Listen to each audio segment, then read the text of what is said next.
Welcome to movie explain series. आज हम बात करने वाले हैं दी एवेंजर्स मूवी के बारे में। इस मूवी से पहले अलग अलग मूवीज के सुपर हीरोज एक साथ नजर नहीं आए थे। वीडियो शुरू करने से पहले मैं आपको बताना चाहूंगी, अगर आपने इस सीरीज की पिछली वीडियोस नहीं देखी तो पहले वो वीडियो जरूर देखें, तभी आपको इस फिल्म की स्टोरी अच्छे से समझ में आएगी। इस मूवी की स्टोरी थोर मूवी के बाद की है। थोर मूवी के एंड में हमने देखा था कि लोकी बायोफ्रॉस्ट से नीचे गिर गया था, जिससे सबको लगा कि लोकी मर चुका है, पर वो अभी भी जिंदा था। एस्गार्ड से निकलने के बाद लोकी थाइनोस नामी एक एलियन से मिला। थाइनोस लोकी को ये बोलता है कि अगर वो टेसिडी क्यूब उसे ढूंढ कर ला दे तो वो उसे अपनी एलियन आर्मी दे देगा, जिससे वो इस यूनिवर्स पर राज कर सकेगा।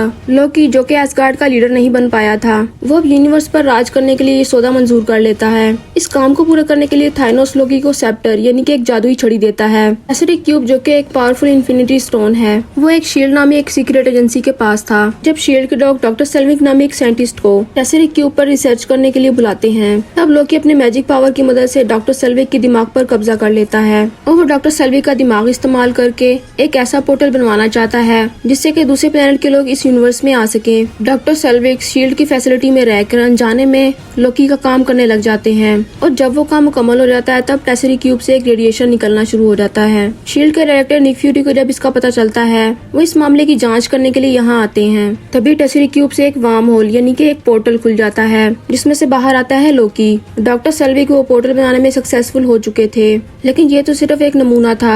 लोकी को दरअसल बहुत बड़े पोर्टल की जरूरत थी ताकि वो इसकी मदद से एलियंस की पूरी फौज इस यूनिवर्स पर ला सके, और इस काम के लिए उसको अभी भी डॉक्टर सेल्विक और टेसिडी क्यूब की जरूरत थी। निक फ्यूरी लोकी को रोकने की कोशिश करते हैं, लेकिन वो शील्ड के एजेंट क्लिन बार्टन को अपनी जादुई छड़ी से अपना गुलाम बना लेता है और वो पूरी तरह डॉक्टर सेल्विक को अपने कब्जे में करके वहाँ से टेसिडी क्यूब लेकर भाग जाता है। निक फ्यूरी समझ चुके थे कि लोकी को रोकना बहुत मुश्किल है, तभी वो एवेंजर्स इनिशिएटिव यानी कि सुपर हीरोज की एक टीम बनाना शुरू कर देते हैं।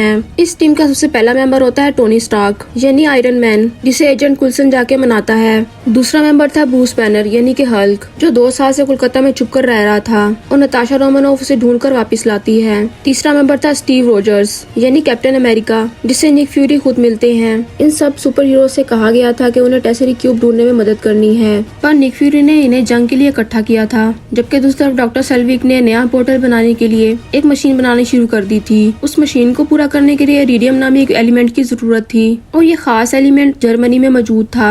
एजेंट क्लिन बार्टन, जो कि लोकी के काबू में था, वो इरिडियम चुराने के लिए जर्मनी जाता है और कोई उसे रोक ना पाए, इसलिए लोकी वहाँ पहुंचकर थोड़ा तमाशा करता है ताकि सबका ध्यान उसकी तरफ हो जाए। तभी वहाँ कैप्टन अमेरिका और आयरन मैन पहुँच जाते हैं और वो लोकी को पकड़ लेते हैं। वो लोग जब लोकी को एक प्लेन में बिठाकर शील्ड के पास लेकर जा रहे होते हैं, तब वहाँ पर आता है लोकी का भाई थोर। इससे पहले हमने थोर मूवी में देखा था कि थोर ने बायोफ्रॉस्ट ब्रिज तोड़ दिया था, इसलिए इस बार थोर को इस यूनिवर्स पर भेजने के लिए ओडिन ने डार्क एनर्जी का इस्तेमाल किया। थोर यहाँ पहुंचकर लोकी को उनकी पकड़ से निकाल लेता है और वो लोकी को समझाने की कोशिश करता है, पर वो नहीं मानता। थोर लोकी को अपने साथ एस्गार्ड लेकर जाना चाह रहा था, पर आयरन मैन और कैप्टन अमेरिका लोकी को शील्ड के पास लेकर जाना चाहते थे और इसी बात पर उनकी थोर से फाइट हो जाती है, पर आखिरी में थोर मान जाता है और वो लोकी को लेकर शील्ड के हेलिकैरियर में ले जाता है। उसके बाद आयरन मैन और ब्रूस बैनर टेसिडी क्यूब की तलाश शुरू कर देते हैं, पर इसी दौरान उन्हें पता लगता है कि शील्ड के लोग टेसिडी क्यूब की मदद से खतरनाक वेपन्स बना रहे हैं। इसी बात से सभी सुपर हीरोज, खास तौर पे कैप्टन अमेरिका, बहुत नाराज होता है, क्योंकि कुछ साल पहले हाइड्रा ने भी टेसिडी क्यूब की मदद से इसी तरह के खतरनाक वेपन्स बनाए थे। शील्ड की इस वेपन वाली बात को जानकर सभी सुपर हीरोज आपस में ही बहस करना शुरू कर देते हैं और ये सब देखकर लोकी बहुत खुश होता है। और कमाल की बात यह थी कि लोकी जानबूझकर शील्ड की पकड़ में आया था, क्योंकि वो एवेंजर्स की टीम को तोड़ना चाहता था, क्योंकि वो चाहता था कि जब उसकी फौज इस यूनिवर्स में आए उसको रोकने वाला कोई ना हो। फिर लोकी को ढूंढते हुए क्लिन बार्टन और बहुत सारे सोल्जर्स शील्ड के हेलिकैरियर्स तक पहुंच जाते हैं और वो वहां पहुंचकर हमला कर देते हैं।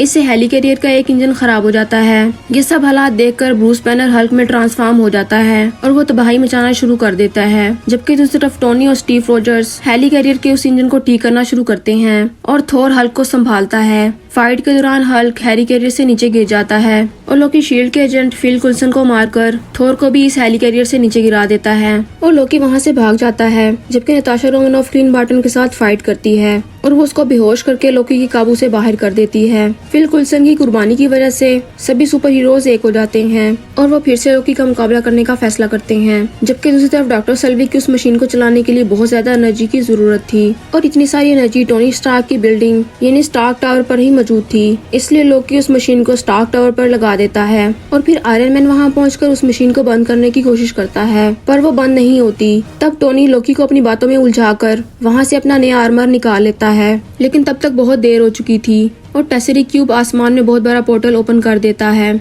और जिसमें से बाहर निकलती है चित्तौरी आर्मी, जो कि पूरी सिटी को तबाह करना शुरू करती है। Captain America, black window, Hawkeye और आयरन मैन उससे निपटना शुरू करते हैं, पर वो फौज बहुत बड़ी थी जो कि लोकी के इशारों पर काम कर रही थी। फिर थोर भी वहाँ पहुँच जाता है और वो भी इस जंग में शामिल हो जाता है और जब ब्रूस बैनर वहाँ आके हल्क बनता है तब एवेंजर्स की टीम कंप्लीट हो जाती है। ये 6 सुपर हीरोज मिलकर शहर के लोगों को बचाते हैं और वो काफी हद तक इस जंग को संभाल लेते हैं, पर वो फौज लगातार बढ़ती ही जा रही थी और एवेंजर्स उनके सामने कमजोर पड़ रहे थे। इसलिए वर्ल्ड सिक्योरिटी काउंसिल के लोग न्यूयॉर्क सिटी पर एक न्यूक्लियर बॉम्ब से हमला करते हैं ताकि वो एलियन आर्मी खत्म हो जाए, पर इससे पूरा शहर भी तबाह हो सकता था। इसलिए आयरन मैन उस बॉम्ब को पकड़कर सीधा उस पोर्टल के अंदर ले जाता है, जिससे कि पूरी चित्तौरी आर्मी मारी जाती है और शहर बच जाता है। जबकि दूसरी तरफ डॉक्टर सेल्विक, जिनके दिमाग से अब लोकी का कंट्रोल हट चुका था, वो ब्लैक विडो को बताते हैं कि लोकी के सेप्टर से उस पोर्टल को बंद किया जा सकता है। फिर ब्लैक विडो उस पोर्टल को बंद करती है, लेकिन आयरन मैन अभी भी उस पोर्टल के अंदर था और उसके सूट का पावर भी खत्म हो गया था। पोर्टल बंद होने से पहले आयरन मैन उस पोर्टल से बाहर तो आ जाता है,